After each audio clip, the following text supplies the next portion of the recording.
too.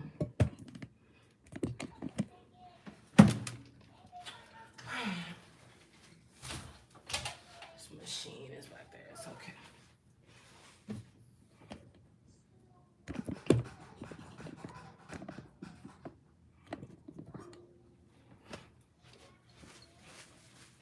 Ba, ba, ba.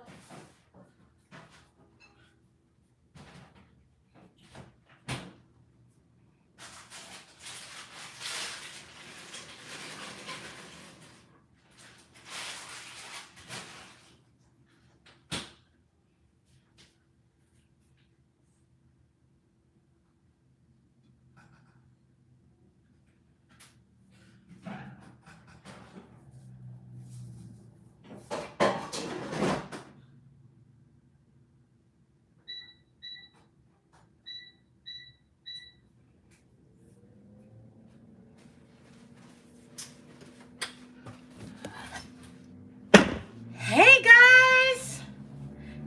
Oh my god. It's been a month already.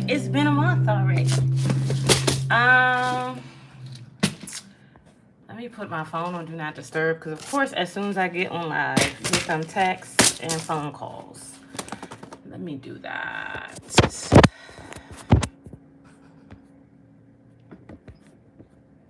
All right. How y'all feeling? If you didn't see my post from February.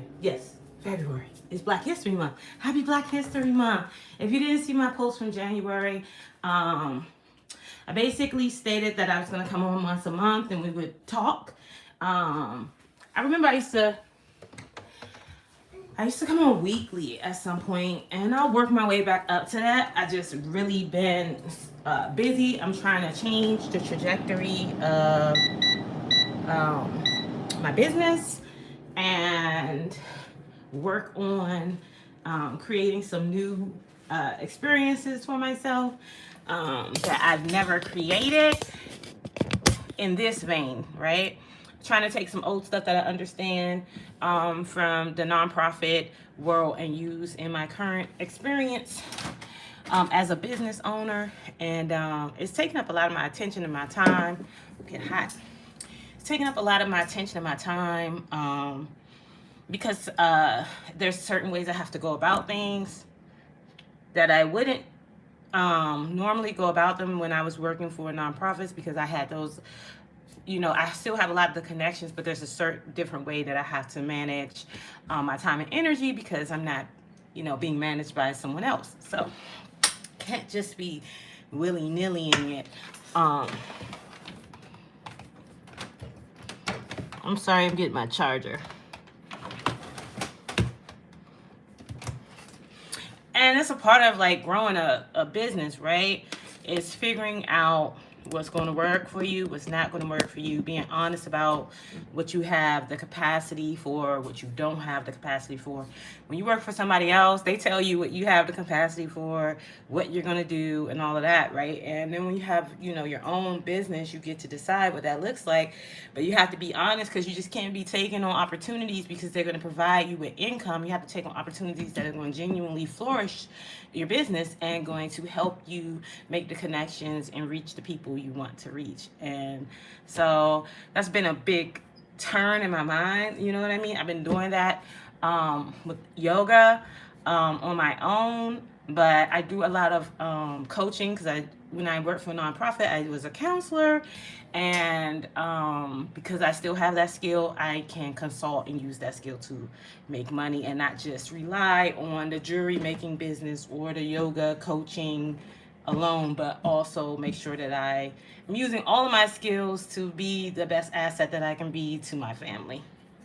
So that's really what I've been doing, why I haven't been as active on this YouTube account, because, gotta take care of the business, But I wanted to hop on here and share with you guys first. If you don't know me, I just started talking. If you're not familiar with me, my name is Soha, and I am a yoga teacher. I'm a Reiki healer. I'm a counselor, trauma-informed wellness advocate, I would say.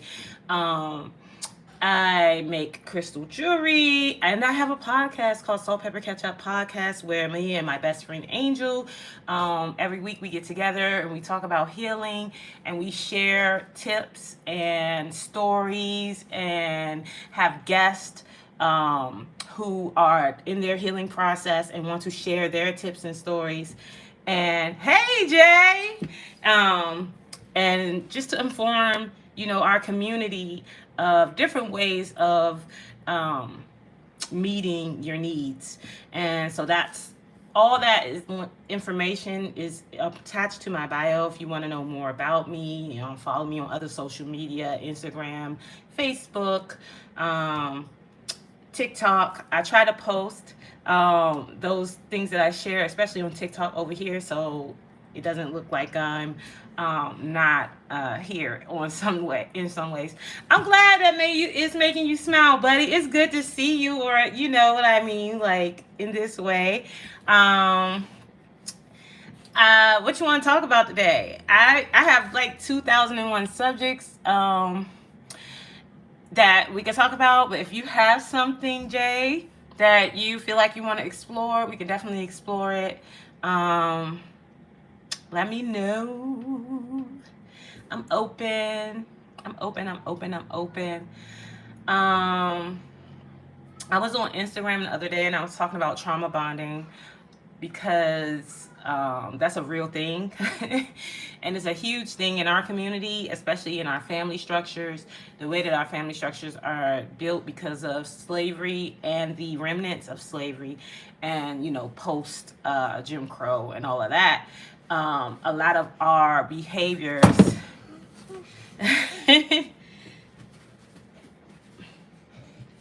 this is it, Marley.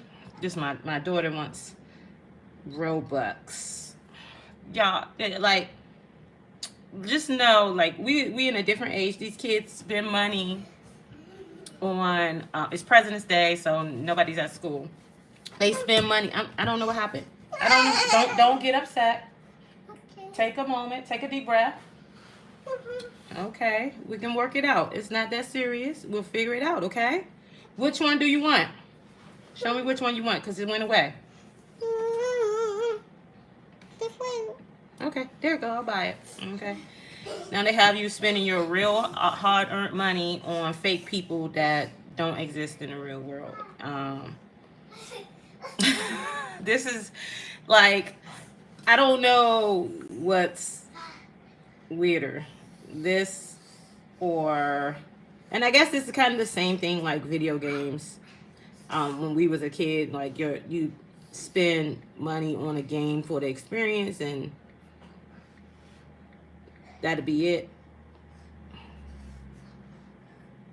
But this is literally, and it goes so quickly. The money goes so quickly, and especially when it's a 5-year-old who doesn't know how to manage their spending yet. So you have to manage it for them, and like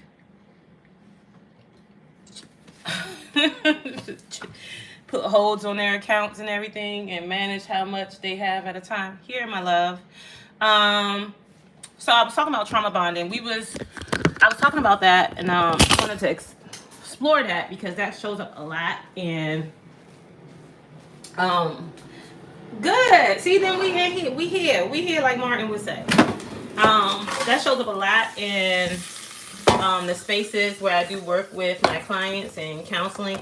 A lot of times, I work with women, doing counseling and coaching around trauma and shadow work resolution, basically behavioral management, restructuring beliefs, and things of that sort. But I work with a lot of young women, and the biggest thing they have is, either trauma bonds with their siblings or trauma bonds with their parents. And they don't know how to implement boundaries because of the trauma bond, because they don't want to feel unloved. and they want to keep the connection, but they're not sure how to keep the connection and transmute it into a healthy connection, because the connection they currently have is one. I don't like to use the word dysfunction because, like I said earlier, a lot of the things that we know were passed on to us because of our prior enslavement and the Jim Crow laws that ended in 1975. So we are literally, I was born in 1977. So we are literally 47, 48 years out of those types of laws where, that influenced a lot of the ways that Black people thought and the way that they treated themselves and each other and their children. And a lot of those things that happen in our household stem from those experiences, because a lot of the times our parents were a lot harder on us because they knew that our young minds could not conceptualize the danger that we would be in once we left our homes. And so there was a lot of, for lack of a word, strict abuse type interaction between parents and children and family members, because they started off as measures to safeguard the children, to keep you safe from the dangers of the world. Like if a slave woman, an enslaved woman, and her son was out in the field, or her daughter was out in the field, and the kid was picking cotton real fast, right? Or whatever they were doing, and she would like either hit him to slow him down or something like that, or because if they noticed that he could do more, they would A, put more work on him, or B, think about selling him to make more money, or her to make more money, because this would be more, or rent them out, because that was a lot of how slavery was done. A lot of people, not as many people owned slaves, but a lot of people rented slaves. And so they would do something to deter their kid, which would basically break their confidence in a way, right? So you got this young person and they're like super excited that they're excelling at this thing that they have to do because they want to help their family, but they don't understand the consequences of that action, which means they might be separated from their family as well, because they're showing they have an aptitude for a certain behavior. And that could be good things and bad things. If they had an aptitude for talking back, or having a smart, I don't want to say talking back, but like having quick reaction, or being able to assess a situation much more quicker than their slavers were, they would be told to shut up or stop talking, or don't pay attention to this dumb boy, he's dumb. Like the parents would talk down on their kids instead of lifting them up, and because they didn't want them to be separated or harmed because they had an ability, right? So it's not that our ancestors didn't think that we knew anything. They just knew that it was a way this was the only way they could protect a lot of their kin, was to downplay their abilities. And this type of connection got passed on without that attached meaning, without that reference, right? So if you think about it, think about the things you do. Think about the things you do just because you learned to do them in your childhood a certain way. How do you get in the bathtub? Is it the way that your mother taught you, or your father taught you, or your grandmother, or whoever was parenting you? I still get in the bathtub the same way I did as a kid. I check to see if the tub is clean. If it's not, I clean the tub. I go and I get all my washcloths and everything that I need and put them next to the tub while the water is running. I make sure that the rug is not inside the tub, because when I grew up, the tub, we put the rug on the side of the tub, and I still do that. I still to this day put my rug on the side of the tub because I don't want my son to pee on my rug. And that's what my mother taught me. That's what my mother taught me. She didn't want my brother to pee on the rug because, he was a boy, he just pee everywhere. So she put the rug up on the side of tub to keep it clean for as long as possible. And so I still have that same practice embedded in me, just like I do for my ritual for my bath.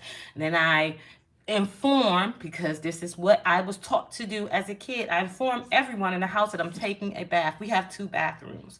But I inform everyone in the house that I'm taking a bath and to not bother me while I'm in this bathroom, to use the other bathroom while I'm in here. Of course, as a kid, I didn't have 2 bathrooms growing up, but I knew that when somebody was in the bathroom, they would tell me they were in the bathroom, and I knew if I needed to use the bathroom, I need to go use it right now. And so I wouldn't bother them during their bath, right? So this is all learned behavior that I have, right? I haven't changed it. There's no specific way to do any of this. This is what I learned. And this is what I'm talking about. When we learn how to do things a certain type of way, normally we don't change them if it's working for us. And a lot of times we don't change them even if it isn't working for us, because we haven't assessed whether or not it works. And when I noticed that, a lot of the things in my childhood as an adult, I noticed weren't going to work for me. So I changed some of those things, like a lot of those things, actually. A lot of those things, especially how I interact with people and how I interact with my children and how I interact with my spouse. It's very different than what I grew up experiencing. Every time I come here, I learn something new, because everything you're saying, like, starting to make sense to me a lot during the things I did before or be doing. Yeah, like, we do a lot of things just because there are norm, there are baseline, right? And so we don't question them because they have worked for us thus far. You know what I mean? So we don't introduce new ways of thinking, new ways of exploring, new ways of seeing ourselves. And it's not about judgment. It's not about it's a good thing or a bad thing. Does it work thing? Does it work for me anymore? I'm trying to read your other message, Jay. But I'm trying to break all of that and learn from those lessons. Awesome. Awesome. So yeah, no, and it's really asking yourself about, what am I gaining from this behavior, maintaining this behavior? Is it working for me? Does it work for me? Not that, let's relieve ourselves of the idea of good or bad, because that's all like subjective, right? It doesn't really mean anything. That's a judgment that then you start going down that lane and you start judging others and you judge yourself for having that behavior.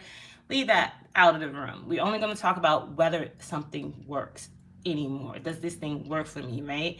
And these are some of the behaviors I learned from my parenting didn't work for me anymore. Yeah, trauma bond is stressful. Didn't work for me anymore. Like needing to be at every family event, even though I didn't agree with the behaviors that were possibly going to happen at every event, right? So I needed to have this connection with my family because I wanted to be connected to them because I love them. Marley, don't ask for nothing else. Do you understand? Do you understand? Yeah. No, I need you to really come here. Come here. Do you understand, Mommy? Yeah. What did I say? Yes. No, I said don't ask for nothing else, okay? Okay. All right, this is it.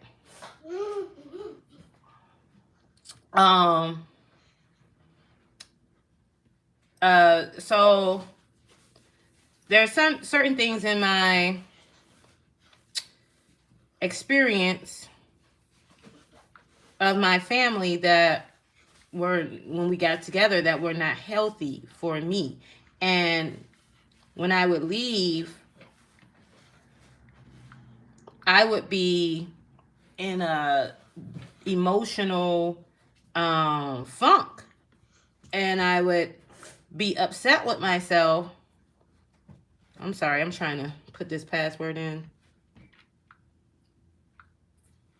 Marley, this thing is so dirty. Oh, it cut off. You're gonna have to go find it again, babe. The Roblox stopped working.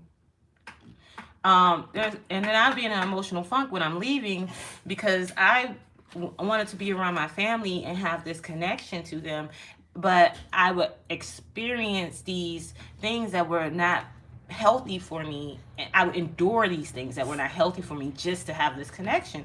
And so when I started being honest with myself about what was working for me and what wasn't working for me, I began to put boundaries and parameters in place that would keep me from getting down in the dumps emotionally every time I would around get around them.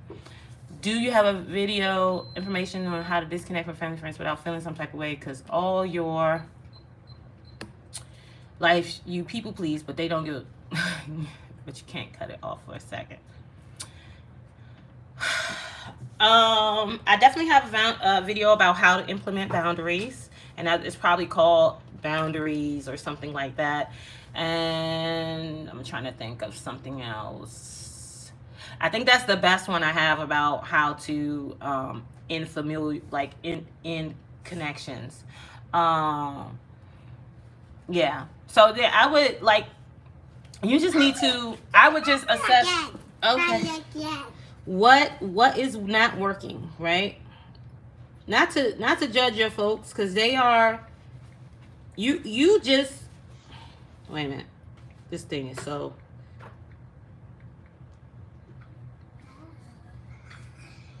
Not to get in the mind frame of judging people, because we just all arrived at this reality that this is unhealthy, right?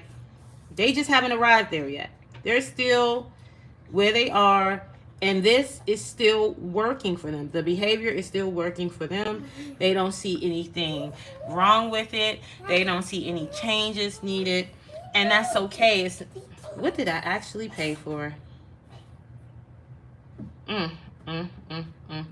That's terrible. Here, hopefully you ain't make me charge $100. So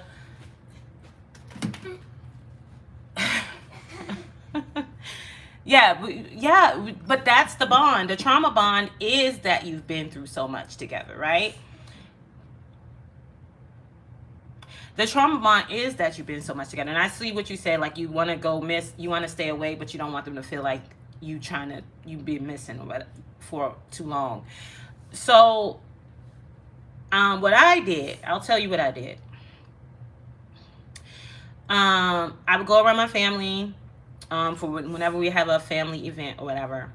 And when I noticed that I was trauma bonding with my family and we didn't have a real relationship, like they didn't know me and I didn't know them other than our attachments to the bad stuff that had happened to us. We hadn't created any healthy memories that were more sustainable or more to the forefront of our mind than the negative experiences that we had survived with each other through. And I'm specifically talking about my siblings. We have been in foster care. We've been through a lot together.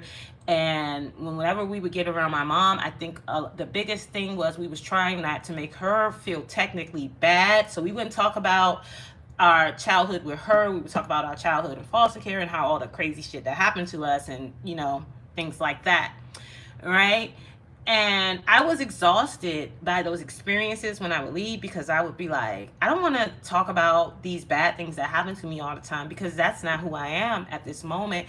And then it started to make me realize that me and my siblings had not created any memories beyond that. Like, we've been together, but even when we've been together, we always we went back to those old spaces because we were so unhealed. We didn't have anything else to offer one another. We only had offering of the pain that we survived together.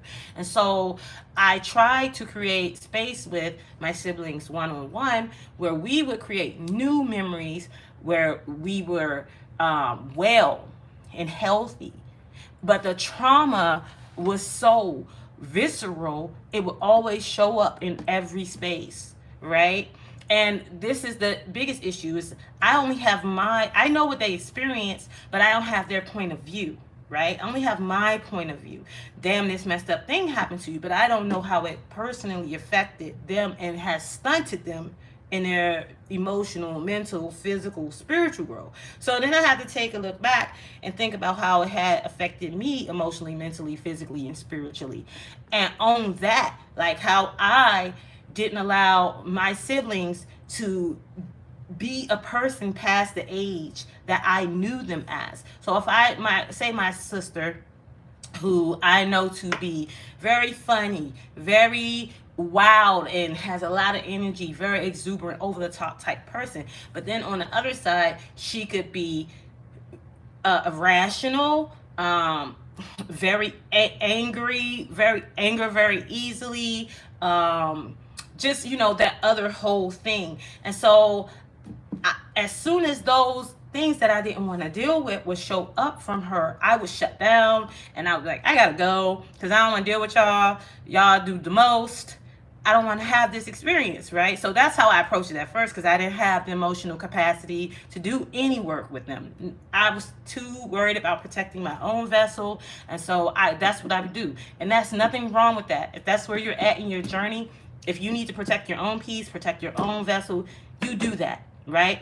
And yeah, you're going to be looked at as fake, or you always do this, or you think you're better than, or whatever, right? Exactly. It is because you're triggered. But the best way to act when you're triggered is to leave. If you go into the trigger and you're not ready to manage it, it's going to be a disaster. It's going to be an argument, a fight, or something worse. The cops going to get called, right? And I don't know what kind of family y'all come from, but I come from a very volatile family. I don't come from a family where people argue and then they laugh. I come from a family where people argue and furniture gets moved. You know what I mean?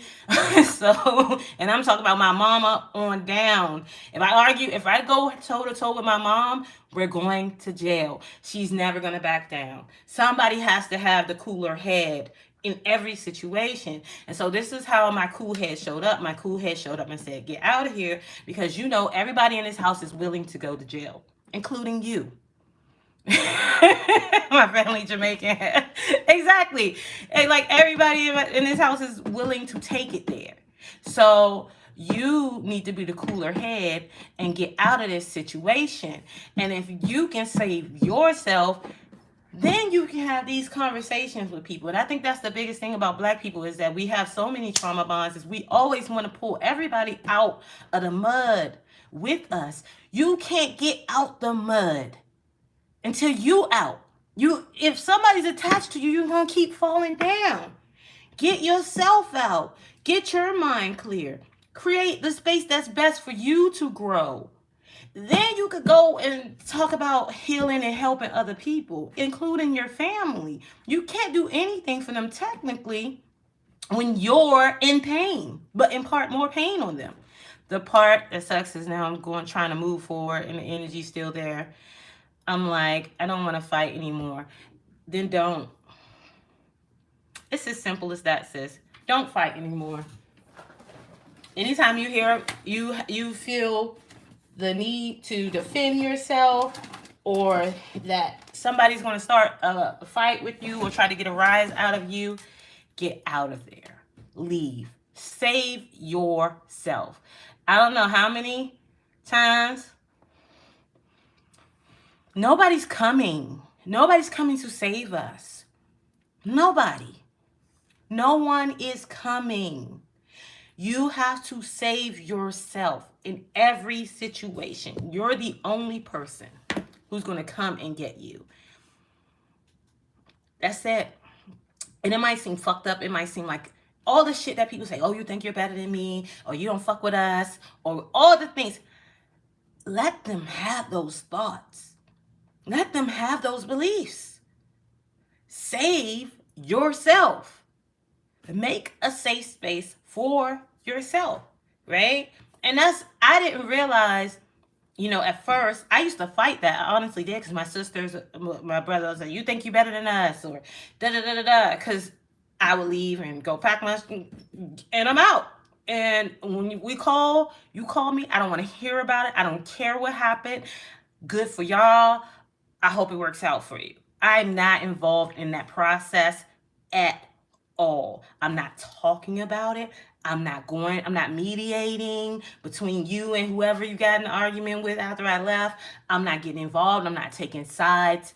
That is all y'all. And that's how I managed it, right? Now, as I was continuing to grow and manage myself and heal and work on myself and feel confident in what I was doing for myself, creating safety for myself, something I had never had in my family. There was no safety. The safety was don't fuck around, don't find out, right? That was the only safety I had, right? I couldn't truly ever be honest with anybody. I couldn't be myself. Absolutely not. I told you that was it. I told you that was it. I know. You don't need more. You don't need more. I'm sorry. But I gave you a set of rules, and I told you that that was it. And I know your feelings are hurt, but that is it, my love. That is all we have for today, okay? All right. Do you want a hug? Yes. Okay. I'm sorry I can't. I know. It hurts your feelings. It hurts. It's okay, though. It's okay. Maybe another day, okay? All right? It's okay. It's okay. Another day, okay? Okay. All right. It'll work itself out. I promise. It's just a game, okay? I know. All right. I won't talk about it anymore, okay? It's okay, my love. So, once I started doing the work on myself and started healing myself, and I knew that I was very fragile. And that's the biggest thing, right? We started doing healing work and we think we could be around people who have old behaviors that we have, and you can't because you haven't done enough work to solidify your new practices. If you re-engage yourself in an environment where you're going to be enticed to go back to old habits, it's just like, you have to think of yourself as an addict, right? If you have to think of yourself like an addict, right? Like somebody who has an addiction. If you have an addiction to abuse or to, participating in abusive spaces, people pleasing, any of that, you have to treat yourself like an addict. I can't be around people who I don't know how to say no to, or who I can't stand up to, who I don't have the confidence yet to stand up for myself with. I don't put myself in spaces where I won't feel sure about myself. Now, you can't always avoid spaces like that, right? Sometimes they're thrust upon you and you're there in the moment, right? And what I would practice in those spaces is saying, I'll consider what you're saying. Whether I meant yes or no, I'm not saying this up front, right? Before I could say absolutely no, now where I'm at now, I'll be like no. Like honestly, nobody even asks me at this point because they know the answer is no because I don't care. But before I got here, before I got to the space where I was clear about who I am, what I have to offer, and what I have the capacity to take on, Marley Bird, calm down. Take a deep breath. Take a deep breath. It's okay. You can cry. But no, you don't have to scream, okay? Okay. Come get your hugs. I love hugging you. I know. It's okay. Maybe when Daddy comes, he'll get you some, okay? Okay. I know. It's okay, my God. It's okay, my chicken. That's not good? That's not the way you want it? How you want it? Like this? Okay.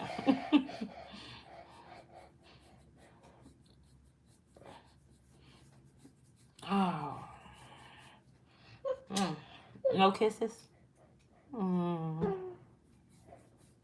It's okay. I'm not letting you go. I'm not letting you go. It's okay. It's okay. You probably need a nap. Yeah. So once I got to the point where I could, before I got to the point where I could say no and stand in it, I would get on the fence. I will consider that. I'll look at it, right? It's a step by step process. Um, thank you. It's a step by step process, right? So if I went immediately from A to B, I probably would pick up. I mean A to Z. I would probably pick up some other behaviors that were not rational because I was trying to force myself to exist in a way that I was not ready to be in yet. But if I go A, B, C, take baby steps, that don't go in your mouth. Come on, man. You know that. If I take baby steps towards my goal, then I can get there in a way that's going to cement the behavior versus feeling like I have to go rashly from I am completely a people pleaser to absolutely not. It's just almost not even realistic. And it has so many pitfalls on that course that, because the danger of that is becoming the type of person that you are trying to get away from. Because this is the other thing about um, people pleasing is that you can also what do you call that, um, take on the behaviors that have harmed you. When I was in relationships with people who were in this way, like, because these are not just our familiar relationships. Oftentimes we end up in uh, intimate relationships or friendships with people who have these same type of um, we have these same type of interactions with them because these are the type of relationships we know how to form. We haven't figured out how to make other relationships, right? Because if we did, we have changed this dynamic with our family setting already. um it's okay. It's okay, mommy. It's okay. I know it's a big deal right now.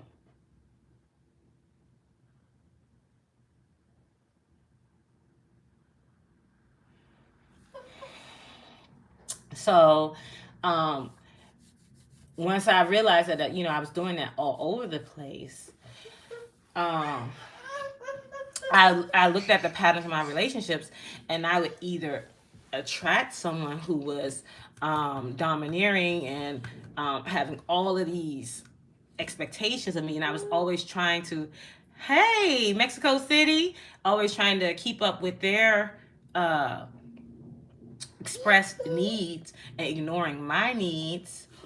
Or on the flip side, I'd attract somebody who was just as even more people pleasing than I was, and then I would be in the seat of the demander, right? And it's up to us to catch this flip flop that we have before it becomes a pattern we can't get out of. Um,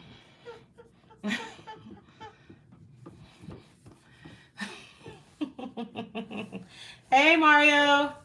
And it was a hard process, honestly, and it was hard for me to admit that I had these leanings, that I was this type of person, that I could be um, the abused and the abuser, but I had been trained perfectly in my home life to be able to take on both of those instances. As an older kid, I had always had employed at some point in time those same tactics on my siblings because my mother taught me to do those things. And if I didn't do them the way that she taught me to do them, I would get in trouble. You know what I mean? So we learn these things. Now, unlearning them is a whole nother experience. And it's really about asking yourself, why am I doing this? Does this make me feel good? If you have guilt or shame about the way you're moving through the world, Thank you. If you have guilt or shame about the way you're moving through the world or interacting with other people, that's an indicator right there that it's time to assess whether this behavior is working for you or not. Right? Again, we're going to get away from good and bad because those indicators just going to bring you into more guilt, more shame, more judgment, and make you either spiral down where you double down and keep maintain those behaviors because you don't want to be hard on yourself, or you be so hard on yourself that you move into inactivity. And we want to steer away from that because the goal is to change. And change is just about making an honest observation and then allowing yourself to forgive yourself for not knowing better and to implement different ways of being that may help you achieve what you want for yourself. Okay?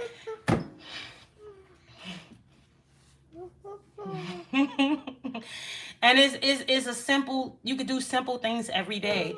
Like one thing I would do, like that was very safe for me to do, like I would go out, lunchtime, you go eat or whatever, and I go eat, and I had this one place I would go to, and every day they would I would order a sandwich, and every day they would put my pickle inside the hot damn plastic with my sandwich, and that drives me nuts. It drives me nuts, right? But I wouldn't say anything because I didn't know how to say it without being upset, and I didn't want to offend these people because they were making my food, right? So I'd just be like, oh, I can't eat my pickle, right? And I'd be annoyed every day. And so what I started saying, to them before they would make the sandwich, I would say, hey, I want my pickle on the outside, right? I'd force myself to say it before they even made my sandwich. And that was a small way that I implemented my own self-confidence, my self-will, and stepped into my own power without harming myself or harming anybody else. But like taking a simple, active positioning in my life around something that really bothered me, that I really wanted to work differently. I'm glad that helped, Jay.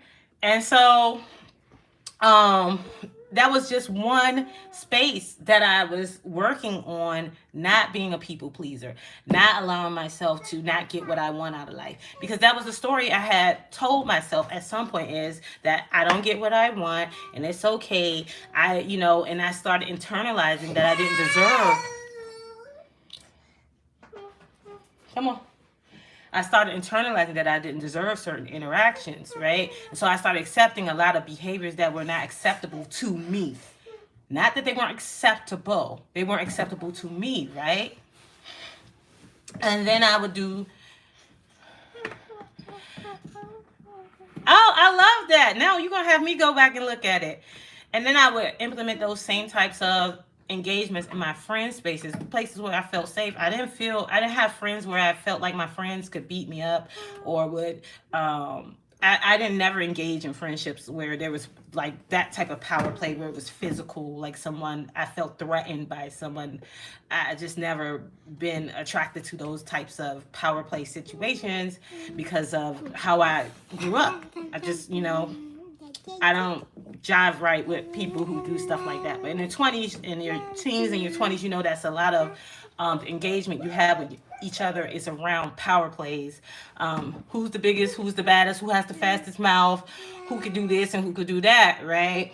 And I just wouldn't engage with those type of people because they weren't attractive to me. And that was a really huge,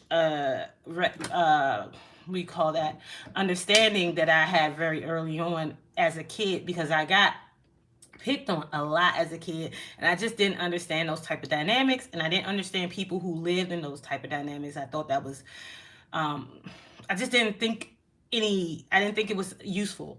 I still don't think it's useful, okay? And so I would do those in my friend spaces. Like if my friends wanted to do something and I didn't want to do it, I just wouldn't do it.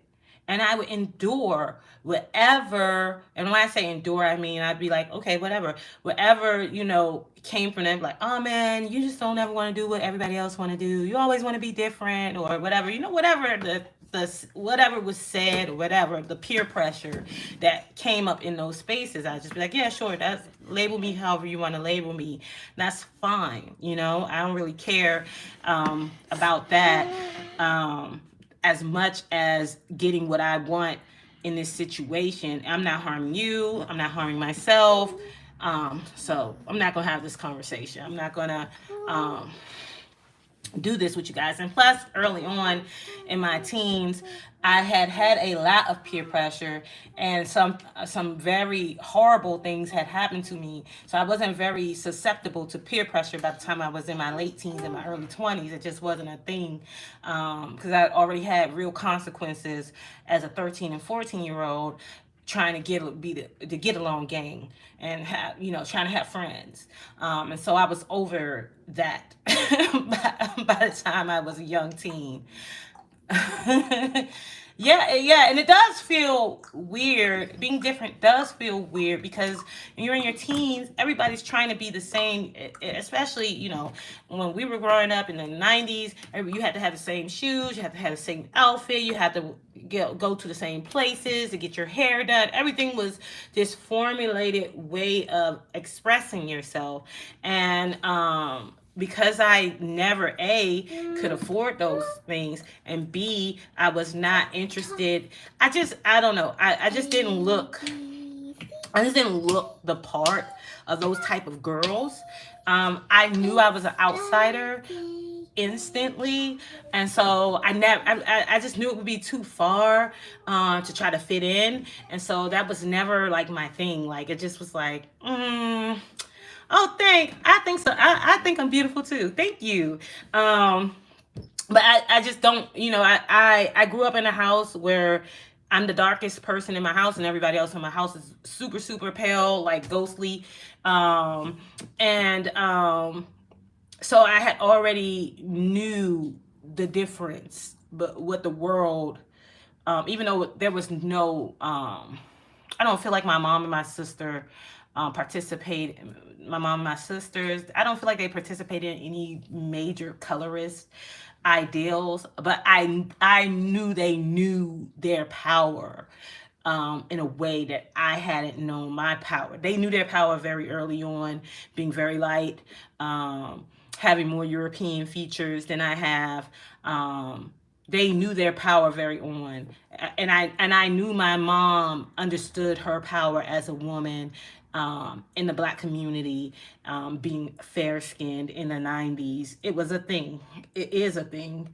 It continues to be a thing. And I knew she understood that by the way she moved through the world. My mother was never someone who I would say lacked power. There were moments in her experience where I felt like she didn't use her power in a way that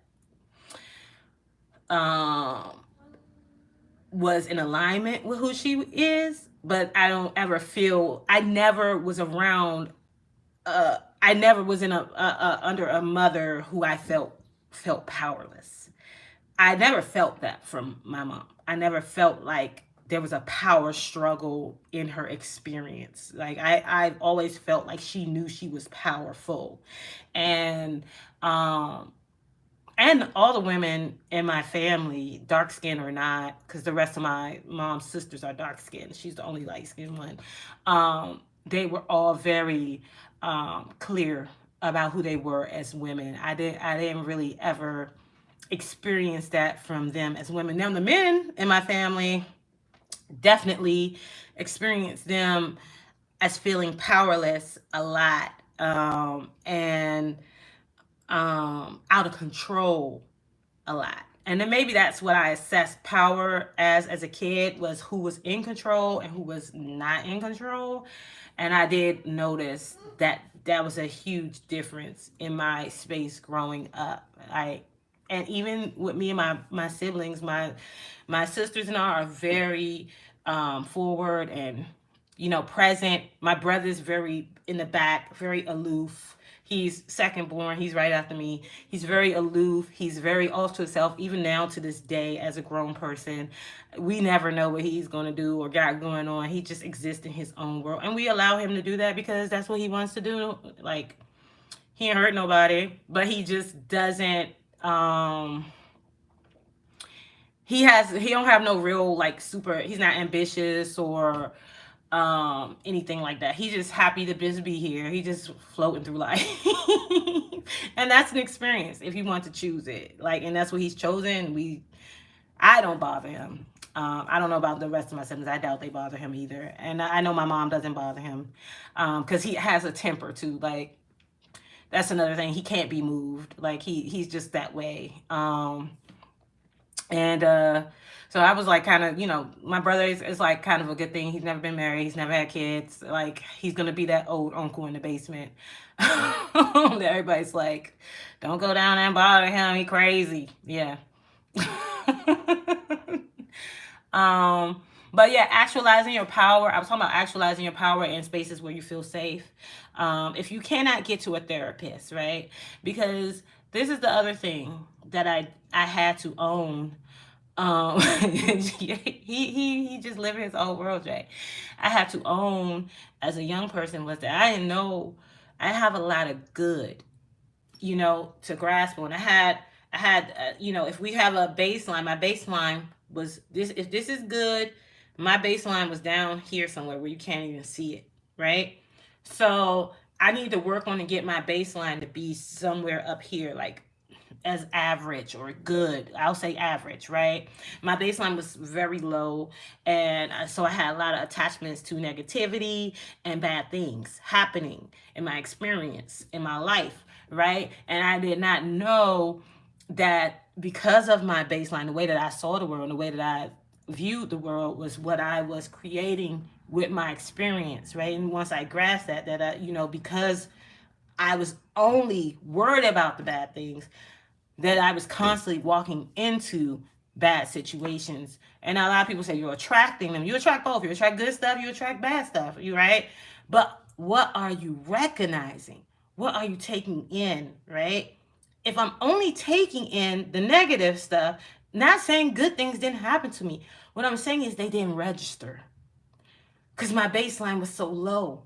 I could have 40 good things happen to me. One bad thing could happen to me. And those 40 good things will be wiped away. It's like they never happened because I was so attached. My baseline was so low and I was so attached to negativity. That's what I responded to. Right? So one thing helped me was therapy. Learning that my baseline was so low and that I was experiencing the experiences that I was experiencing because I was attached to those experiences. I was attached to the outcome of those experiences. I was more comfortable with negativity than I was with good things. When good things would happen to me or people would do good things, I would always be on the other end. What they want, what they doing, why they doing that, why they being nice to me, right? Because I didn't have an experience of myself where I deserved good things. I had an experience of myself where so many bad things had happened. I had summarized that I equals bad. And that was my baseline for a long time. And I struggled because even when good things would happen, I would meet good people. I would get in relationships with people who were amazing. I was so toxic and so attached to my negativity that I couldn't change how I interacted with positivity, right? How's it in math? If a negative times a positive is negative or something like that. And that's how it was. Every time I would interact with something that could possibly change the direction that I was going in my life, I would over attach myself to the one or two things they didn't do that I didn't like. They did that I didn't like. Yeah, something like that. Hey, I ain't no mathematician. So I would over attach myself to the one or two things that they did that I didn't like, and I would chuck the 40 or 20 or even 10 good things that I did like, because those two things were so nagging to me. They would be like in here like, oh my God, I can't believe they did that. And I would be talking about that shit over and over and over and over again to myself. And every time I experienced this person, this shit would be in the back of my mind. So I couldn't even have the experience that I was having because I was too focused on the shit that they did that I didn't like. Right? Because in reality, I was committed to having bad things happen. I was invested in it because it told the story. It made the story right. It was like, okay, I come from this bad situation where my mom had to give me up, and I ended up in foster care, and I ended up being sexually assaulted and abused when I was 14. It was a totally awful experience, threw off my whole shit. I couldn't go to school for 2 years. I was in a mental institution. I like lost my shit over that shit. And that story clouded everything in my life. So when every time someone did something to me, it would always go back to this terrible thing that happened to me, and bad things happened to me.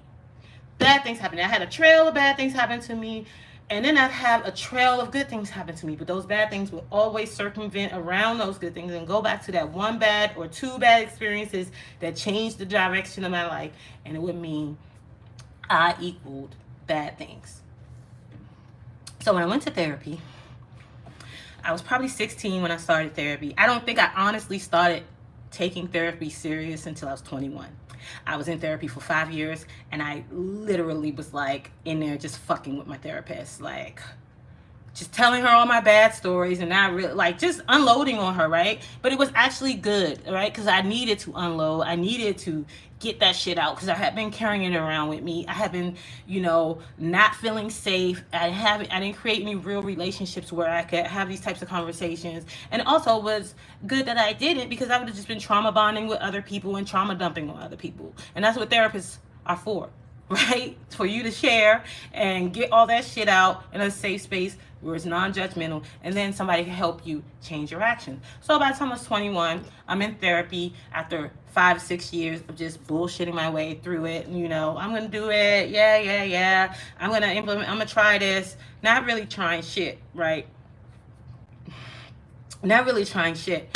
But I was trying to change my life. I was on a trajectory. I knew what I wanted to do with my life. I was going to be an ophthalmologist. I was in optometry school.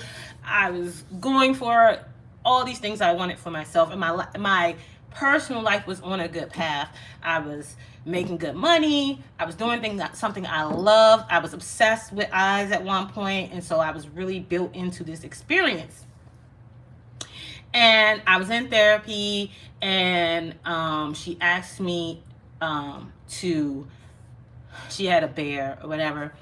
It was like a big bear, and she had in a chair, and she had me sit across from the bear, and she wanted me to explain to this bear, like as it was my mom or my dad or a caretaker, all of the things that I felt that didn't work, or why, they weren't, why I was upset with them, basically.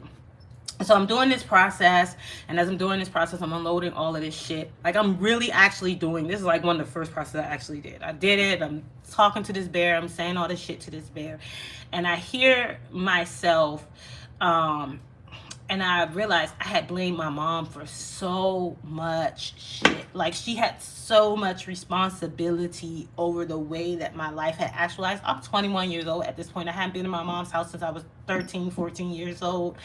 So on some level, she didn't have, while she steered my trajectory for the last 7 years, she had not been a factor other than the fact that she was a non-factor. And I still had all this anger with her because she couldn't be this parent that I thought she should be, that she had given up her parental rights. I ended up in foster care and all these abusive foster homes. All of this was her fault. None of this was the foster care system. Not that they didn't vet these people that in the homes they put me in and all this shit, right?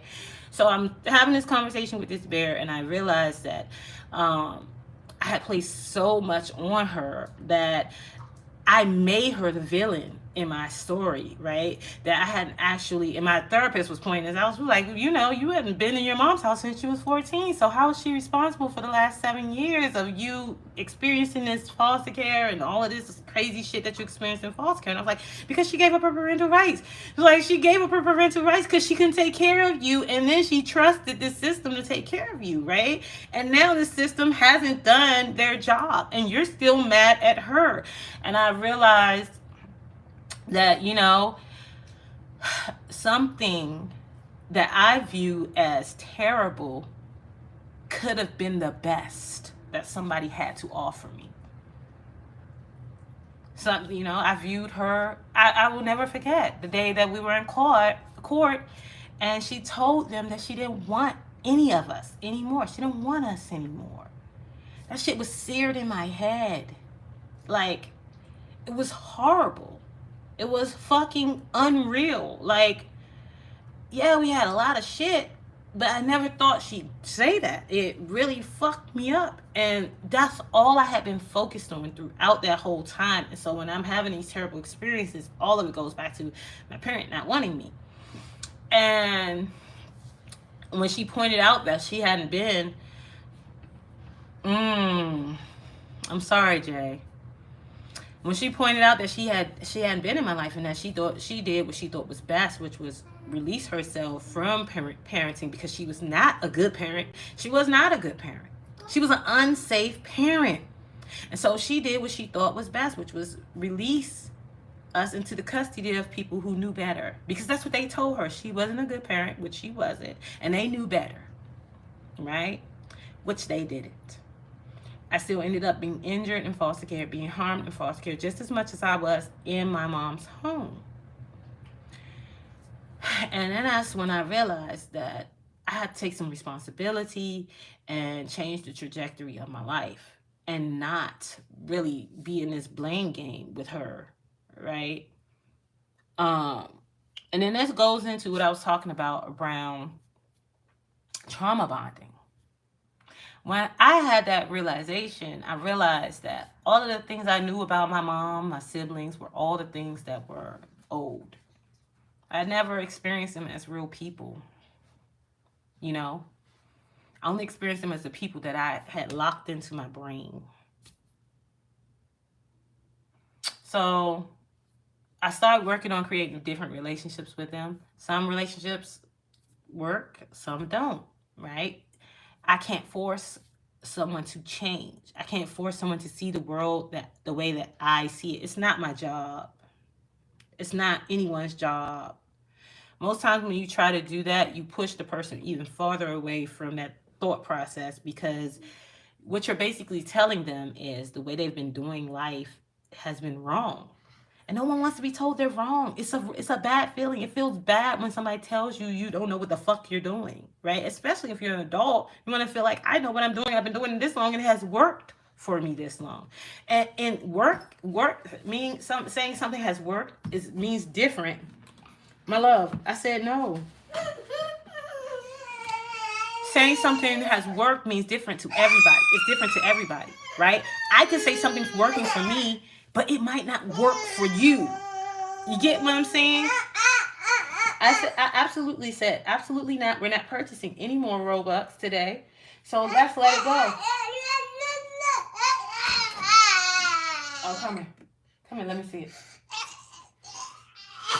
Oh. You're sick now? I'm sorry. What can I do? You want something to drink? Okay, I'll get you something to drink.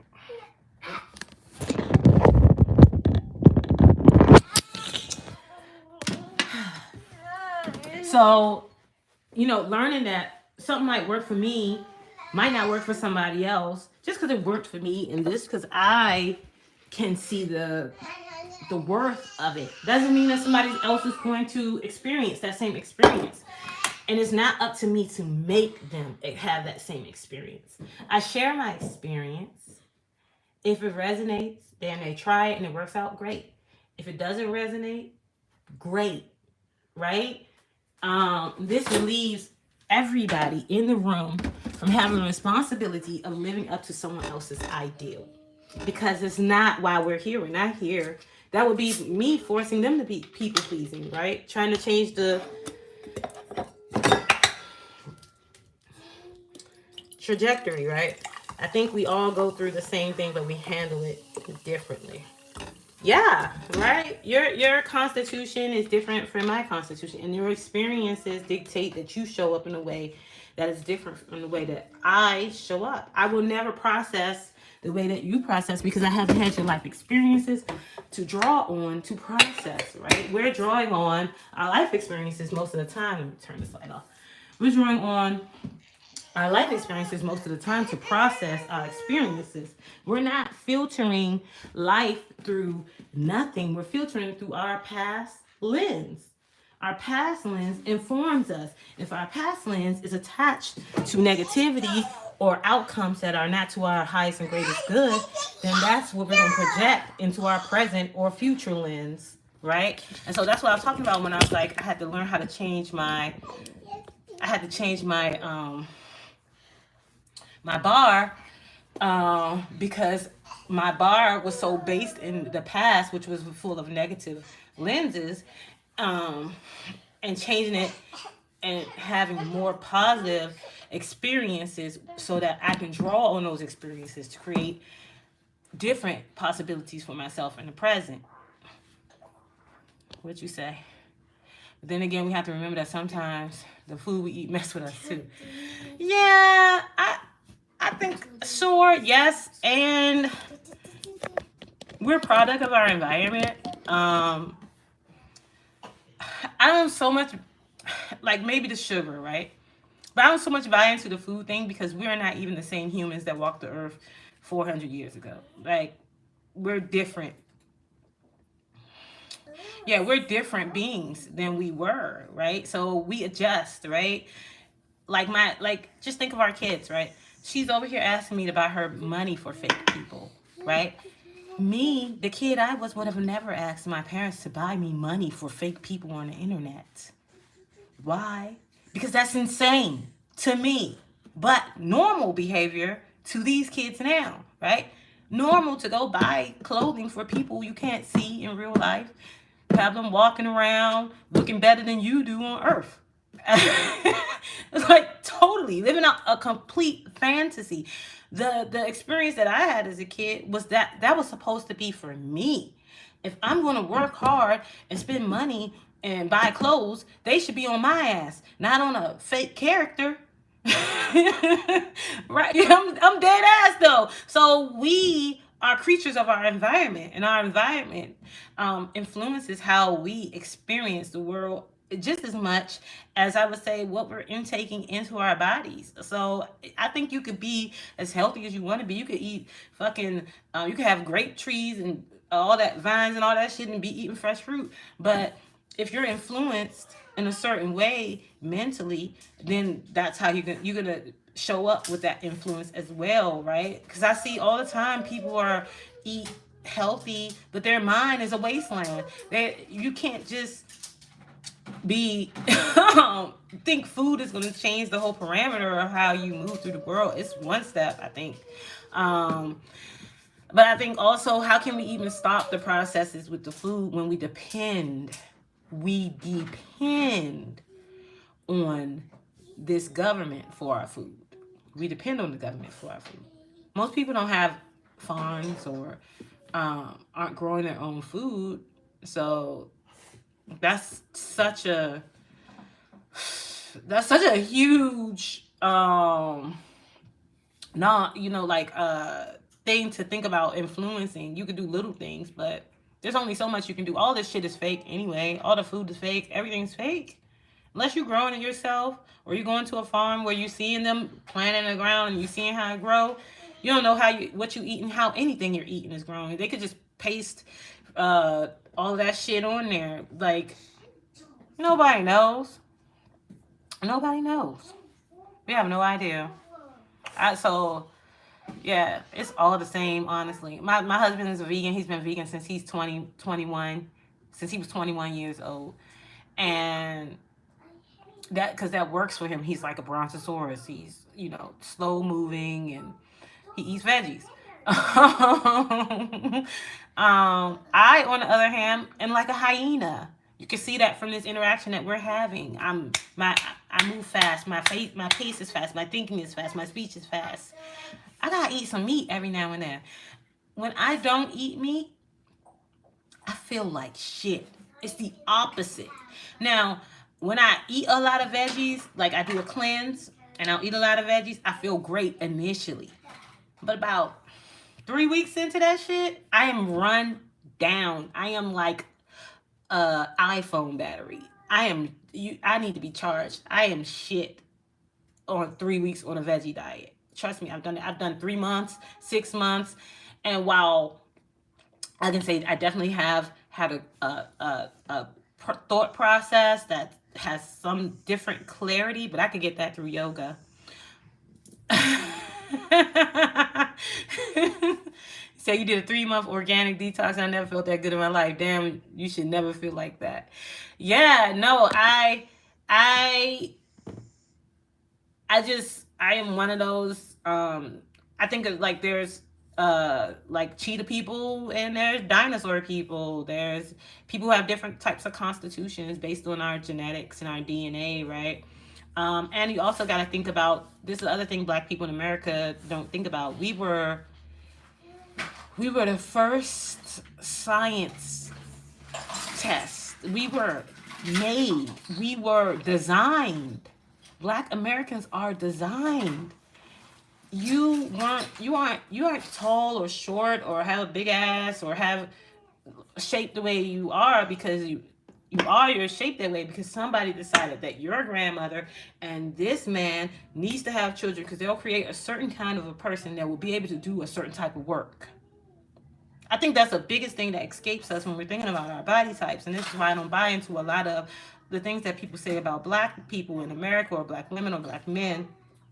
It's just because of how we were genetically modified. We are genetically modified. Um, Up until the last, 100 and something years, it was decided how we would have children. That doesn't just go away. You can look at certain families and see you'll have the women be real tall and have long frames. They were built like that. They were designed like that. There was a job that was in mind for those type of bodies, right? And then there's women who built like me, hippie and built for breeding, built for having children, built for. I'm telling you, like, I think about shit like this constantly. Even when I had my son, my doctor said it was so effortless. You should have 10 more children. I just looked at her, and this was a Black woman.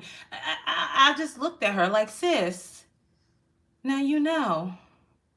This is exactly what a slave owner would have said to me. Like, chill on this shit. Don't say shit like that. Not having 10 more fucking kids.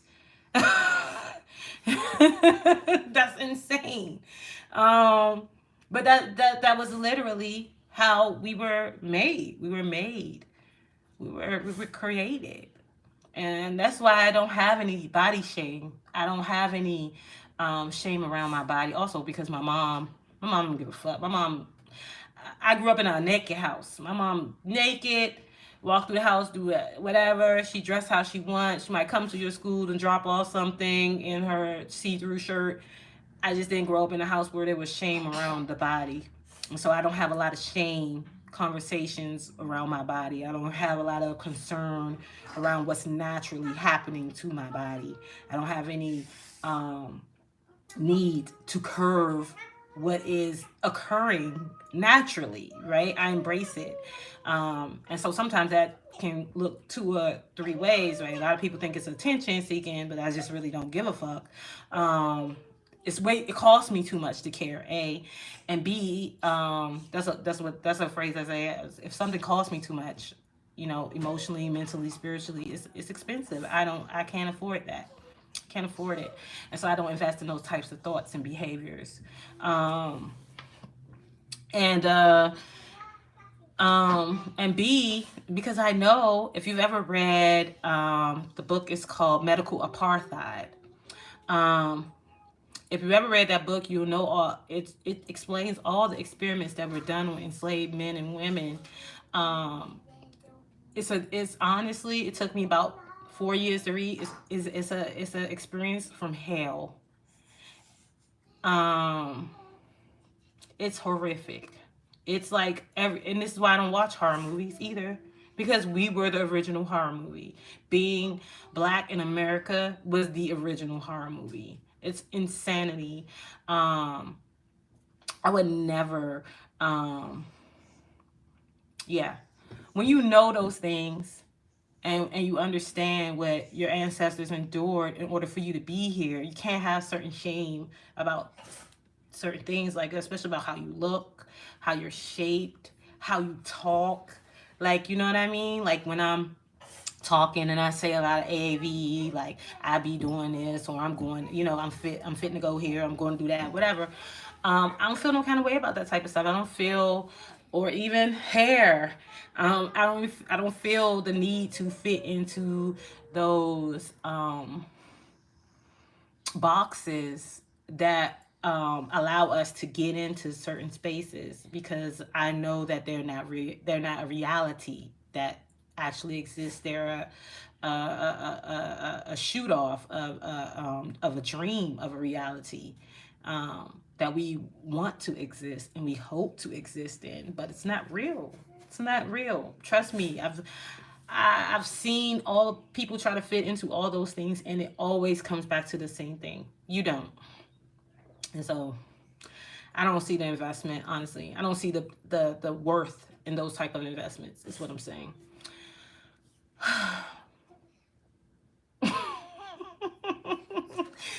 This conversation was all over the place, but if you've been on my page, you know this is how I am. I'm literally going to spit facts, going to share my opinions.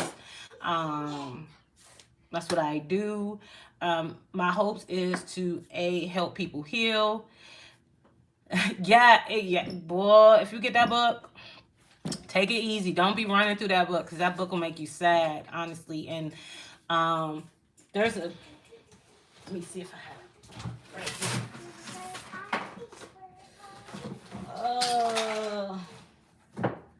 There's a book about trauma. Other than my book that I wrote about trauma, it's about trauma and shadow work. It's also in my bio. But there's a book about trauma that I love. It's by a Black author. I'm trying to find it for you guys, because it's a workbook and it helps you work through traumatic experiences. Oh, it's right here. Yeah, it's a yoga book. Here's the book right here. Yoga book. It's my grandmother's hands. Mommy. What? It's okay. Leave it right there. Leave it right there. No. It has to be right there. Okay. Don't leave it right there. It's not to be right there? Okay. Give it here. That's to be right there. No, that's not to be right there. Then where should it be? You show me. Like that? Okay. Thank you so much. You gonna put that right there too? Oh, right here? Okay. Very good. That looks very nice. There you go. So this is the book. It's a trauma like workbook. He tells you, he gives you stories, and then he walks you through processes to help you release trauma from your body. A lot of processes, I love them. A lot of processes. Before I found this book, I was already using them because I'm a trauma-informed yogi, and I did counseling with women and children who were had a lot of trauma. So I had a lot of trauma training before I had this book. But this book is like a concise way to get a lot of the work that people pay me for. For how much was this book? Mommy, you do this. 18 bucks. Mommy. Yeah, I do that. You're right. Mommy does do that. Because I'm not a gatekeeper. Mommy, you do this. You do this. I'll do it later, okay? I'm not a gatekeeper. If I have information, you have information. I don't think that that the only way through is through me, or I really that's one thing in our community that we got to get over. As long as people get help, I don't care where they're getting it from. As long as they getting the help, I don't care if it's free. I don't care where they're getting it from. As long as they're healing, because I feel like everybody who's doing the healing work, who's working on themselves, who's moving, is changing the trajectory of us as a whole community, right? Remember I was talking about how my baseline was like shit, and then when I worked on my baseline and changed it and got to something where it was more like in alignment with where I wanted to go, That's how I feel it works for us as a community too. I feel like the more people whose baseline changes and changes the trajectory of what we can create for ourselves, it changes the trajectory for all of us. All of us get that energy. All of us. Because that's how we are. We are a communal people. We come like this. Whether whether we're moving like this, if we can move separately, but the energy is all the same. And it feeds into each other. I believe that. We are like a colony, like ants, like um, and so it's very imperative that we use our energy wisely. This is why I don't participate in certain conversations like black men, black women hating each other, talking about negativity about each other. I don't have time for that because that's not what I'm about.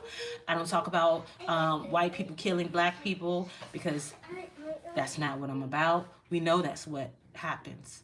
I don't have to talk about that. That is a thing. I don't have to give it energy. You know what I mean? I give the things that I want to grow energy. I focus on the things that I want to change and that I can direct my energy towards, which is healing, expansion of our minds, using our bodies in ways that help us heal, and changing the behaviors that we have and the experiences that we have with ourselves, with our families, and in a community, right? So that's why I try to focus on, and that's why I don't get on as much because I don't really have like a lot of the stuff that most people want to talk about is negativity. It focuses on negativity, or it starts from a negative space, and I have to talk about things that I don't want to talk about, that I don't want to give energy to. So yeah, I really appreciate these lives so much. Oh, thanks, Jay. I appreciate coming on, y'all. You hanging out with me, and I have fun talking to you guys when I get the energy. And I love to share this type of energy. I think this is the energy that we should share with one another. Like, whether there's one person you're talking to, or there's 100,000 people you're talking to, whoever's getting what they need, that's what's most important. As a former community worker, I know this to be true. There's a squirrel outside, a raccoon. What is it? A squirrel or raccoon? Whatever. It's a squirrel. He is really going at it. Anyway, I know this as a former community worker because I used to work with young people and women all the time. And I wouldn't always see changes, especially in young people because their brains are still developing. I wouldn't always see the changes before they got on my program. They would start in 6th grade and then they would be gone by the time they go to college. When they go to college, they'd be gone. I wouldn't always see the changes in their behavior the first year, the second year, the third year, even the fourth year sometimes. But by the time they were in their 12th grade and ready to go to college, they would not be the same person that I met in the 6th grade.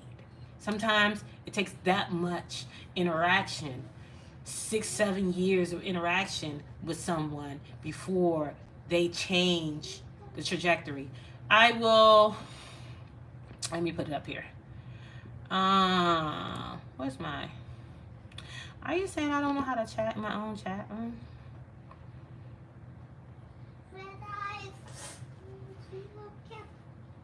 Oh, someone's a moderator.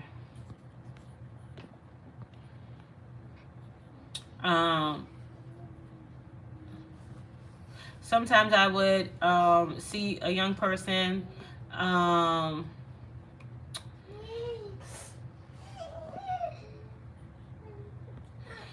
I guess I haven't been on here in a long time, so it's not even letting me. It's real weird.